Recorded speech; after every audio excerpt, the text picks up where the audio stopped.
किया, क्योंकि आप केवल साधक ही नहीं है, केवल शिष्य ही नहीं है, मेरे पुत्र भी है, आत्मीय भी है, प्राण भी है, धड़कन भी है।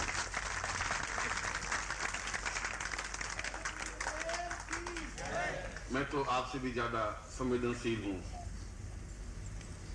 आपसे भी ज्यादा कोमल हूं। ऊपर से मेरा व्यक्तित्व चाहे कितना ही कठोर हो, बेदाम की तरह जो ऊपर बहुत सख्त होता है पर अंदर बहुत सुस्वादु और मधुर होता है। सख्त इसलिए होना पड़ता है कि मैं अपने जीवन काल में आपको कुछ बना दूं, और वहां थोड़ा संयम, थोड़ी कठोरता आपके सामने उपस्थित हो जाए, थोड़ा अनुशासन। प्रत्येक क्षण आपको एहसास होता रहता है कि कोई हमारे पास है। आपकी उनकी बातें, उनकी हंसी, उनकी मजाक, उनके शब्द, उनकी साधनाएं, उनकी सामीप्यता, सब कुछ आंखों के सामने नाचने लगता है और जबरन आपकी आंखों में से आंसू छलकने लग जाते हैं। वे आंसू आपके और मेरे बीच में एक सेतु है, पुल है। वे इस बात के प्रतिबिंब हैं कि आपके मेरे हृदय एक साथ ही धड़कते हैं।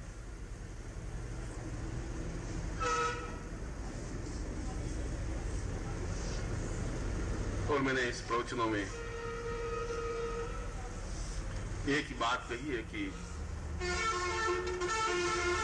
अब वो क्षण आ गया है कि जब आप थोड़ी हिम्मत और साहस से दौड़े, गतिशील हों और जहां भी ज्ञान की सरिता प्रवाहित हो रही हो वहां पहुंचे। आपके कदम रुके नहीं, क्योंकि इसलिए कि अब मेरा लक्ष्य यह है कि अपने शिष्यों को यथार्थ रूप में, प्रैक्टिकल रूप में वे साधनाएं करवाई दूं जिससे कि वे जीवन में पूर्णता प्राप्त कर सकें।